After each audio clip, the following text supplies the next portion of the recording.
여러분 반갑습니다. 이어령입니다. 오늘 이렇게 여러분과 마주 앉아 이야기를 나누게 된 것은 제가 대단한 지식을 전수하기 위해서가 아닙니다.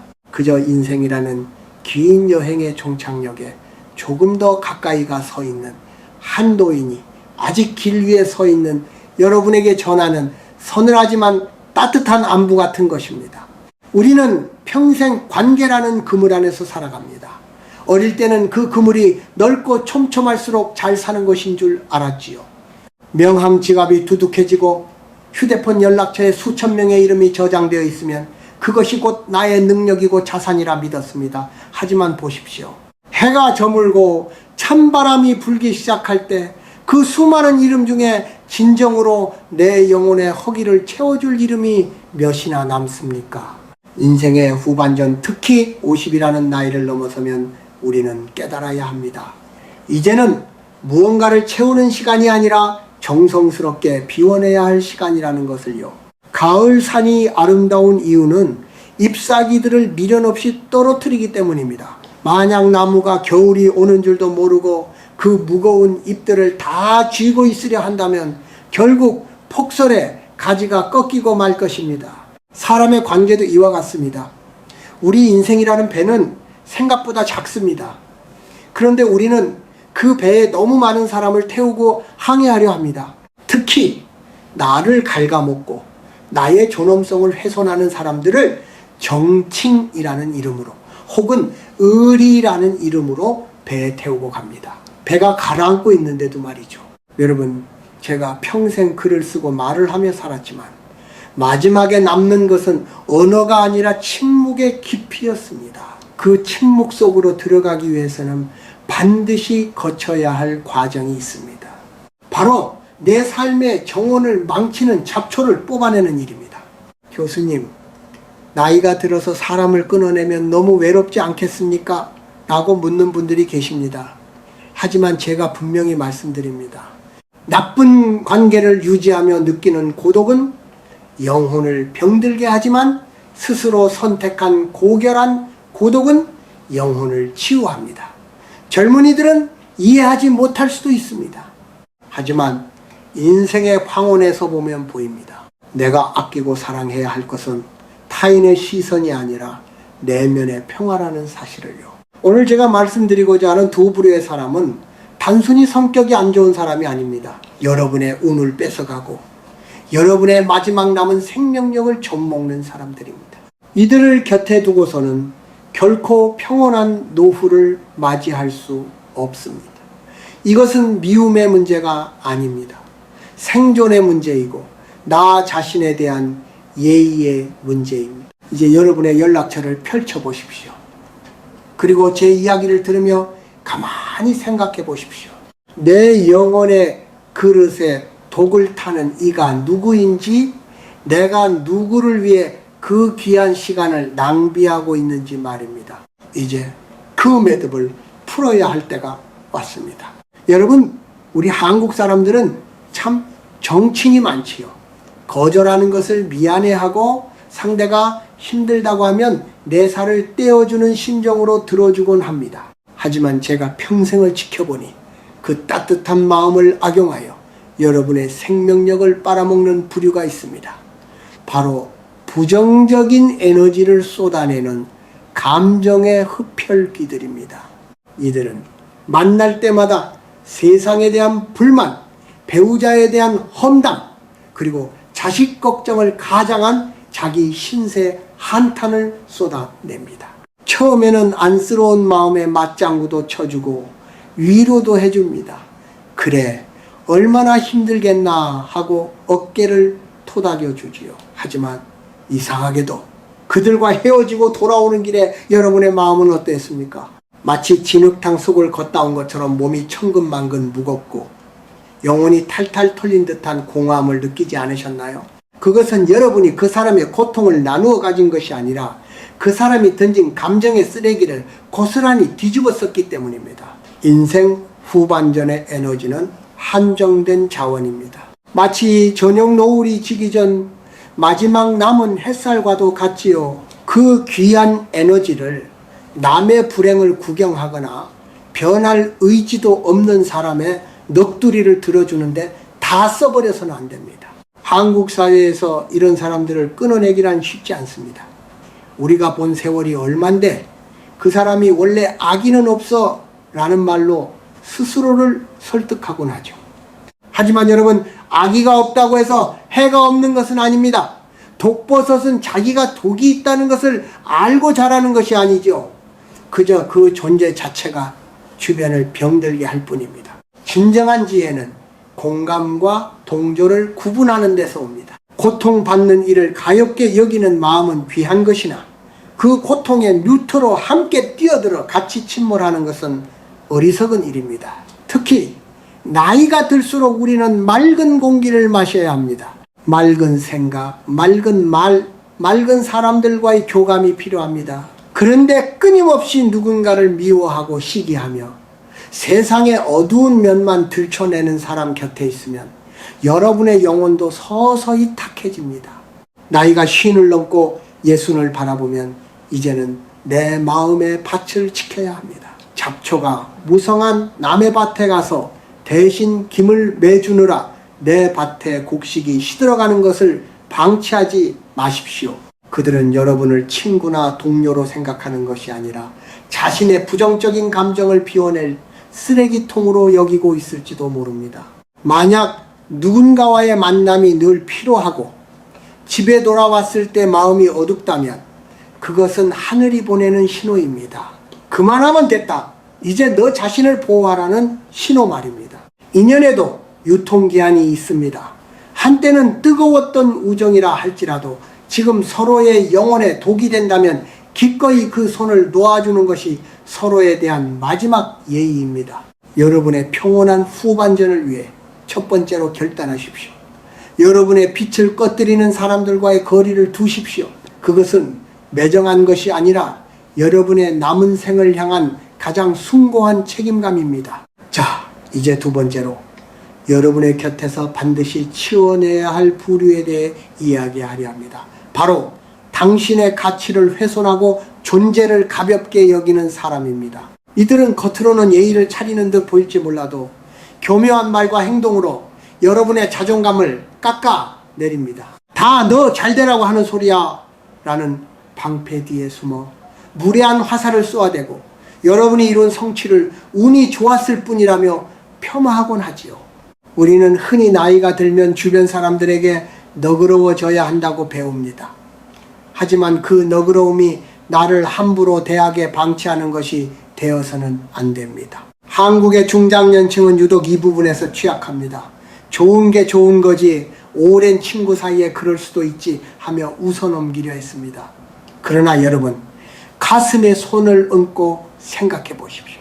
그 웃음 뒤에 남는 것은 비참함과 자괴감 뿐이지 않았습니까? 인간의 존엄은 나이와 상관없이 지켜져야 할 성소입니다. 그런데 만날 때마다 은근히 자신의 부를 과시하며 상대를 위축시키거나 다른 사람들 앞에서 여러분의 약점을 농담 소재로 삼는 이들이 있습니다. 이런 사람들은 여러분을 인격체로 대하는 것이 아니라 자신의 우월감을 확인하기 위한 도구로 사용하는 것입니다. 이것은 명백한 정신적 약탈입니다. 제가 평생 언어의 숲을 거닐며 발견한 진실이 하나 있습니다. 말은 그 사람의 그릇을 담습니다. 나를 진정으로 아끼는 사람은 나의 허물을 덮어주고 나의 작은 성취에도 진심 어린 박수를 보냅니다. 반면 나의 존재를 가볍게 여기는 사람은 내가 잘 되었을 때 가장 먼저 시기하고 내가 힘들 때 가장 먼저 외면합니다. 그런 이들을 곁에 두고 어찌 노후의 안녕을 바랄 수 있겠습니까? 인생의 후반전은 마치 가을의 들판과 같습니다. 곡식은 고개를 숙이지만 그 속은 꽉 차 있어야 합니다. 그런데 누군가가 끊임없이 그 속을 파먹고 있다면 겉보기에 아무리 평화로워 보여도 결국 속이 텅 빈 강정처럼 무너지고 말 것입니다. 특히 내가 왕년의 마리아를 입에 달고 살며 현재의 당신을 부정하거나 너는 원래 이랬잖아 라며 과거의 프레임에 가두어 두려는 사람들을 경계하십시오. 사람은 누구나 변하고 성장합니다. 여러분의 현재를 인정하지 않는 사람은 여러분의 미래를 함께할 자격이 없습니다. 나이가 든다는 것은 거울 속의 주름을 받아들이는 과정이기도 하지만 내 주변의 인간관계를 정제하는 과정이기도 합니다. 무리한 사람에게 그만하라고 말하는 용기, 나를 존중하지 않는 자리에서 기꺼이 일어날 수 있는 결단력이 필요합니다. 그것이 바로 자신을 사랑하는 법의 완성입니다. 여러분 기억하십시오. 여러분은 누군가의 배경화면이 아닙니다. 여러분 인생이라는 무대의 주인공입니다. 주인공을 조연보다 못하게 대우하는 배우와는 과감히 작별하십시오. 그것이 비록 수십 년 된 인연이라 할지라도 말입니다. 썩은 동아줄은 잡고 있을수록 손바닥만 다칠 뿐입니다. 나를 귀하게 여기지 않는 사람에게 내 귀한 남은 생을 나누어 주지 마십시오. 그것이 50 이후의 삶을 지키는 가장 강력한 방어 기제입니다. 관계를 정리하라고 하면 많은 분이 겁부터 냅니다. 어떻게 면전에서 절교를 선언하느냐, 싸우기라도 해야 하느냐라고 묻곤 하시죠. 하지만 인생의 황혼에서 배우는 지혜는 결코 요란하지 않습니다. 진정한 작별은 날카로운 칼로 자르는 것이 아니라 서서히 물러나는 것입니다. 마치 밀물이 나간 자리에 고요한 모래사장만 남듯 그렇게 자연스럽게 멀어지는 것이지요. 이것을 저는 지혜로운 단절이라 부릅니다. 상대방의 무례함이나 부정적인 기운에 대해 일일이 따지고 논쟁할 필요가 없습니다. 왜 나를 힘들게 하느냐고 원망할 이유도 없지요. 그저 그들에게 주었던 내 마음의 자리를 조금씩 비워내는 것입니다. 전화가 오면 조금 늦게 답하고 만남의 제안에는 요즘 내면을 정리하는 시간을 갖고 있다며 정중히 사양하십시오. 상대가 눈치를 채고 화를 낼 수도 있겠지만 그때도 흔들리지 마십시오.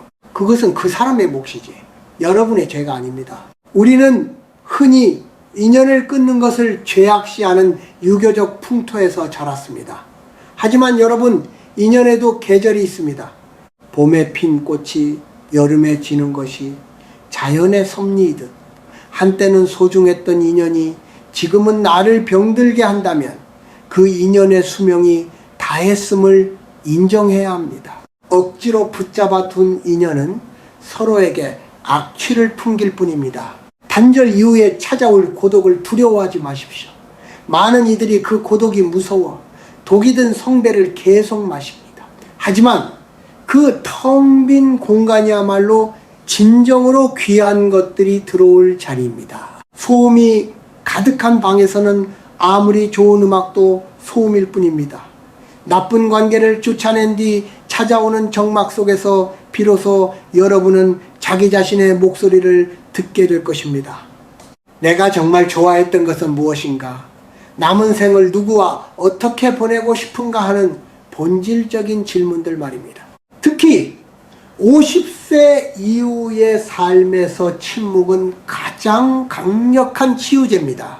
타인의 험담으로 채워졌던 시간, 남과 비교하며 괴로워했던 시간을 거두어들이고 그 자리에 책을 두고 산책을 두고 고요한 사유를 두십시오. 홀로 찻잔을 기울이며 창밖의 풍경을 감상하는 법을 배우는 것, 그것이 바로 후반전의 품격입니다. 만약 누군가 여러분을 모욕하거나 깎아내린다면 똑같이 진흙탕에 뛰어들지 마십시오. 진흙을 던지는 사람에게 대항하는 가장 품위 있는 방법은 내가 깨끗한 물이 되어 그 진흙이 닿기도 전에 씻어내 버리는 것입니다. 반응하지 않는 것, 그것이 가장 무거운 복수이자 가장 확실한 방어입니다. 여러분의 평온을 깨뜨릴 권리를 그 누구에게도 허락하지 마십시오. 이제 스스로에게 선언하십시오. 나는 이제부터 나의 평화를 선택하겠다라고요. 이것은 이기적인 것이 아닙니다. 내 영혼이 맑아야 내 곁에 남은 진짜 소중한 사람들에게도 맑은 기운을 전해줄 수 있기 때문입니다. 주변을 정리하는 용기는 결국 사랑하는 이들을 더 깊게 사랑하기 위한 준비 과정입니다. 인생이라는 긴 여정의 끝자락에 서서 되돌아보니 결국 우리 손에 남는 것은 얼마나 많은 사람을 알고 있었는가가 아니라 얼마나 순수한 나 자신으로 살았는가였습니다. 사람들은 흔히 노후의 행복을 돈이나 자식 혹은 북적이는 인맥에서 찾으려 합니다. 하지만 제가 본 진정한 행복은 자신의 방에 홀로 앉아 있어도 평온할 수 있는 능력에 있었습니다. 후반전의 안녕은 거창한 곳에 있지 않습니다. 아침에 눈을 떴을 때 나를 괴롭히는 얼굴이 떠오르지 않는 것, 누군가에게 잘 보이기 위해 꾸며낸 말을 하지 않아도 되는 것, 그리고 내 마음의 곳간에 미움이라는 찌꺼기가 남아있지 않은 상태, 바로 그것입니다. 제가 앞에서 말씀드린 두 부류의 사람들을 정리하라는 것은 결국 이 고요한 상태에 도달하기 위한 최소한의 조건이었습니다. 이제 여러분의 주변은 이전보다 조금 더 한적해졌을지도 모릅니다. 하지만 기억하십시오. 정원이 넓다고 좋은 것이 아니라 그 안에 어떤 꽃이 피어 있는지가 중요합니다. 잡초를 뽑아낸 자리에는 이제 여러분이 평생 미루어왔던 진짜 나를 심으십시오. 젊었을 적 생계 때문에 포기했던 꿈, 혹은 너무 바빠서 들여다보지 못했던 내면의 상처를 보듬어주는 시간을 가지십시오. 한국인들에게는 함께라는 문화가 강박처럼 남아 있습니다. 혼자 밥을 먹거나 혼자 시간을 보내는 것을 처량하게 보기도 하지요. 하지만 저는 그것을 동락토록, 즉 홀로 즐기는 즐거움이라 부르고 싶습니다. 이 즐거움을 아는 사람만이 타인과 함께 할 때도 건강한 관계를 맺을 수 있습니다. 누군가에게 기대어 행복을 구걸하지 않고 이미 내 안이 꽉 차서 넘치는 에너지를 나누어 줄 수 있는 사람, 그것이 우리가 지향해야 할 어른의 모습입니다. 여러분, 이제 말을 줄이고 귀를 여십시오. 세상의 소음이 아니라 자연의 소리, 그리고 여러분 내면의 고동 소리에 귀를 기울이십시오. 누군가 당신을 비난하거든 그럴 수도 있겠구나 하고 넘기십시오. 누군가 당신을 칭찬하거든 고맙지만 그게 전부는 아니야 라고 겸손하게 웃으십시오. 타인의 말에 내 마음의 바다가 출렁이게 두지 않는 것, 그것이 바로 80년, 90년의 세월을 살아낸 이가 가질 수 있는 최고의 특권입니다. 마지막으로 제가 좋아하는 문장 하나를 남기고 싶습니다. 꽃은 지기 위해서 피는 것이 아니라 열매를 맺기 위해 피는 것이다. 우리의 청춘이 화려한 꽃이었다면 우리의 노년은 그 꽃잎이 떨어진 자리에서 단단하게 익어가는 열매여야 합니다. 껍질은 거칠어질지언정 속은 더 달콤하고 깊은 향을 내야 하겠지요. 그 향기를 가로막는 해충 같은 관계들을 털어내고 오직 태양과 바람과 당신만의 온기로 남은 시간을 채워가시길 바랍니다. 오늘 제 이야기가 여러분의 지친 어깨에 작은 위로가 되었기를 바랍니다. 이제 무거운 마음에 짐을 내려놓고 가벼운 발걸음으로 여러분만의 숲을 산책하십시오. 여러분은 그럴 자격이 충분한 분들입니다. 부디 안녕하십시오. 평온한 저녁이 여러분의 창가에 머물기를 기도하겠습니다.